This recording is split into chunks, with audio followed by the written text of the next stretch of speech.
Good morning, ladies and gentlemen. The topic of my today's lecture is on antimalarial uses in dermatology. You all know that antimalarials are one of the very important drugs that are used in various dermatological indications. What are the antimalarials? Antimalarial medications are drugs with immunomodulatory and anti-inflammatory effects which are primarily used to treat malaria, but they are useful in the treatment of various skin conditions. The antimalarial medications that are used in dermatology include chloroquine, hydroxychloroquine, and quinacrine or mepacrine. Hydroxychloroquine has largely replaced quinacrine and chloroquine due to its better safety profile. You will come to know of this statement as we proceed in this lecture. The diseases which are treated by antimalarials. Antimalarials are very effective in treatment of cutaneous forms of lupus erythematosus and dermatomyositis. They are effective in various photodermatoses like polymorphic light eruption, solar urticaria, porphyria cutanea tarda, actinic lichen planus, actinic prurigo, chronic actinic dermatitis, and actinic reticuloid. It is effective in treatment of various granulomatous diseases and paniculitides like cutaneous sarcoidosis, granuloma annulare, necrobiasis lipoidica, nodular paniculitis, and erythema nodosum. Also in lupus paniculitis and idiopathic paniculitis.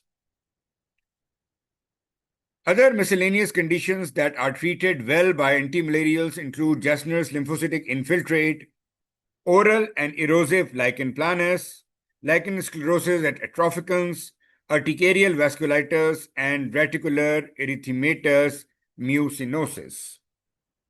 So SLE and dermatomyositis are one of the very common indications of use of antimalarials, and so is low-dose hydroxychloroquine in porphyria cutanea tarda.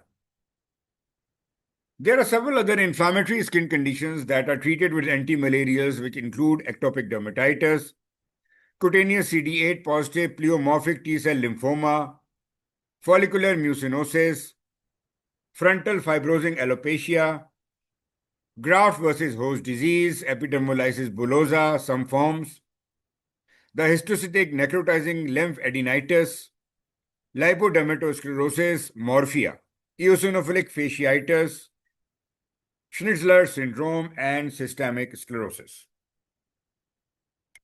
The pharmacokinetics of antimalarials. Chloroquine and hydroxychloroquine are chemically similar and part of aminoquinolone family. The aminoquinolones are mostly absorbed in the gastrointestinal tract, and the plasma peak concentrations are reached in 4 to 12 hours. Stable concentrations are achieved after 4 to 6 weeks, and patients should be aware that the drug will take 2 to 3 months for its noticeable therapeutic effects. 50% of the drug is excreted through kidneys, therefore dose adjustment is needed in patients with chronic kidney diseases. There is a high affinity for melanin-containing cells in the skin and retina. Hence, the drug is deposited in the skin, leading to cutaneous pigmentation and the retinal toxicity. For identical doses of hydroxychloroquine and chloroquine, tissue level of chloroquine is 2.5 times those of hydroxychloroquine. Hence, chloroquine is relatively more toxic than hydroxychloroquine. Mechanisms of action. First, we are discussing the anti-inflammatory effects of the antimalarial. It is a lysosomotropic drug, and hence it penetrates the cell membranes. The lysosomal pH is increased. Lysosomal protease activity is decreased. The binding of autoantigens to class II major histocompatibility complex is reduced. but increased loading of class 1 major histocompatibility antigens. There is decreased stimulation of toll-like receptors 9. However, the toll-like receptor 3, 7, and 8 are activated. So major histocompatibility type 2 complex is reduced, but major histocompatibility type 1 is increased. Toll-like receptor 9 is reduced, but toll-like receptor 3, 7, and 8 are activated. The anti-proliferative and immunomodulatory effects of antimalarial. They decrease the lymphocyte proliferation, reduce nature killer cell activity, antigen presentation, decrease chemotaxis, phagocytosis, and superoxide production by the neutrophils. There is decreased antibody production and cell-mediated cytotoxicity. Antimalarials dampen the usual inflammatory response to keratinocytes to the exposure of ultraviolet radiation, as they provide a physical photoprotective barrier. As an anticoagulant and lipid lowering and anti-glycemic effect. The antimalarial medications prevent the platelet aggregation and act as prostaglandin antagonists due to inhibition of phospholipase A2. And this is the way it will act as anticoagulant. Hydroxychloroquine is associated with 15 to 20% decrease in serum cholesterol, triglyceride, and low-density lipoprotein level, and hence it acts as the lipid-lowering drug. It reduces glucose by decreasing the insulin degradation, resulting in lower level of glycated hemoglobin HbA1c, and reducing the risk of diabetes, probably also by involving the blockade of toll-like receptor 9. It also has a mild antiviral, anti-neoplastic effect and improves the bone density. So summary of antimalarial effects include the anti-inflammatory, anti-proliferative, immunomodulatory, photoprotective, weak antithrombotic, and lipid-lowering. Pre-treatment screening. A baseline full blood count, liver and renal function test, and ECG is required. G6PD and porphyria screening in appropriate clinical settings only. A detailed eye checkup. Patients are to be counseled about the risk of visual effects on antimalarial drugs. Any impairment is correctable by refraction. Treatment can be started. The non-correctable abnormalities will require ophthalmological assessment before proceeding with hydroxychloroquine or antimalarial. Cigarette smoking is associated with poor response, so it should be ideally stopped. Hydroxychloroquine levels can be measured in blood. There is no standardized therapeutic level. Level of more than 500 nanogram per ml indicate adherence to the treatment. In systemic lupus erythematosus, significant improvement and remission is associated with blood level of more than 750 nanogram per milliliter. The monitoring. Once we are on drug, antimalarials, full blood count and LFTs are done every 3 months for the first year, and then every 4 to 6 months while the patient is on treatment.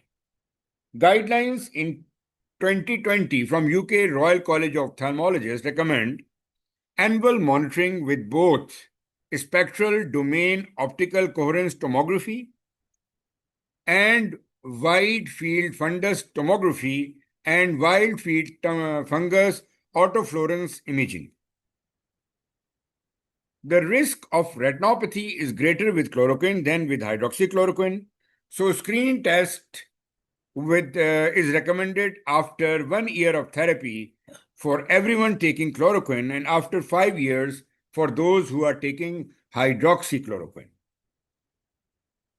The exception to this are for high-dose hydroxychloroquine and tamoxifen, with renal impairment, when screening should start after 1 year rather than 5 years. The updated US guidelines 2016 emphasize importance of looking beyond the macula in patients of Asian heritage where early damage can occur with peripheral pattern. So baseline and annual inquiry for reading difficulties and reading performance with a near vision test is also required. The dose regimen. Standard dose of hydroxychloroquine for adults is 200 to 400 milligram daily, and dose for chloroquine is 250 milligram twice a day. Avoid doses of more than 5 milligram per kg to minimize the risk of eye toxicity. Mapacrin may be effective on as little as 50 milligram 3 times each week and up to 100 milligram 3 times a day. Adverse effects. This is a very important section. The cutaneous toxicity. Antimalarials, especially chloroquine and mapacrin, result in exacerbation of psoriasis. Pigmentation. Hydroxychloroquine causes gray-blue skin depigmentation in sun-exposed areas in more than 25% of patients on long-term therapy with bleaching of hair and transverse bands in the nails. Mapacrin causes yellowing of the sclera and skin that is not related to liver injury, and this discoloration is more prominent in fair-skinned patients. A miscellany of adverse cutaneous reactions with antimalarials include pruritus, erythroderma, urticaria, lichenoid eruption, photosensitivity, and alopecia. Ocular toxicity. The onset of central visual field loss may be insidious, and early detection at reversible stage is difficult. Maculopathy is permanent and even progressive following cessation of drug with no effective treatment. The typical bull's eye macular changes become visible on fundoscopy. The most common symptom is difficulty with reading. The major risk factor of retinal toxicity include a daily dose of hydroxychloroquine more than 5 milligram per kg actual body weight, or daily dose of chloroquine of more than 2.3 milligram per kg actual body weight. In the presence of renal impairment, concomitant treatment with tamoxifen, a pre-existing retinopathy, and a duration of use of more than 5 years. Deposited in cornea, but it is usually asymptomatic and may only cause visual halos. Reversible on stopping the drug and is not a contraindication to continuing treatment. Mapacrin is considered to be relatively non-oculotoxic. The neuromuscular toxicity. Rarely antimalarials induce myalgia, fatigue, and myelopathy, headache, dizziness, tinnitus, hearing loss, nightmares, irritability, seizures, and psychosis. Cardiotoxicity. Both hydroxychloroquine and chloroquine are rarely reported to cause corrected QT interval prolongation by directly affecting cardiac repolarization in the long term with cardiomyopathy and heart failures. So not in usual patients. Myelotoxicity. Aplastic anemia and leukopenia is reported but is rare. All antimalarials, particularly chloroquine and mapacrin, can suppress bone marrow functions. The antimalarials may cause hemolysis in G6PD deficient individuals. Drug interactions with antimalarial. Antimalarial drugs increase the plasma level of digoxin, methotrexate, D-penicillamine, cyclosporin, and beta blockers. There are synergistic antiarrhythmic effects with chloroquine and amiodarone. Antimalarial decrease the bioavailability of penicillins. There is increased bioavailability of antimalarials if used with cimetidine and retinoir. There is decreased bioavailability of antimalarials when used with cholestyramine and antacids. There is increased risk of myelopathy with aminoglycosides and corticosteroids.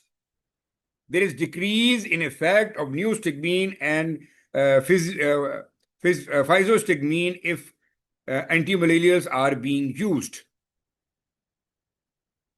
Contraindications with antimalarial medications. Antimalarial drugs should not be used in patients with known hypersensitivity to the drug or pre-existing retinopathy. Care should be taken with children, the elderly, pregnant and lactating women, and patients with severe renal impairment. Smoking has been reported to inhibit the P450 enzyme system, decreasing the efficacy of antimalarial therapy, especially in patients on chloroquine. So patients on antimalarial medications are advised not to smoke. Pregnancy and antimalarial medications. The antimalarial medications cross placenta and considered as category D drug.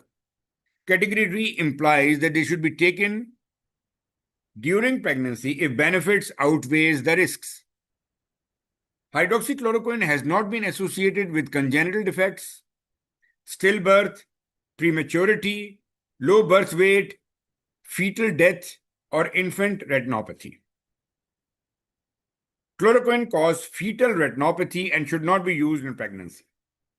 Hydroxychloroquine reduces the risk of cardiac manifestation in neonatal lupus in pregnant women with anti-SSA RO-positive SLE. Hydroxychloroquine is also safe during lactation.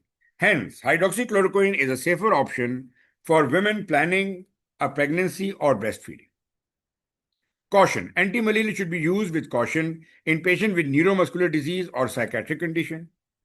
Antimalarial should be given in low dose to treat porphyria cutanea triatarda in view of causing hepatitis. So this ends my talk.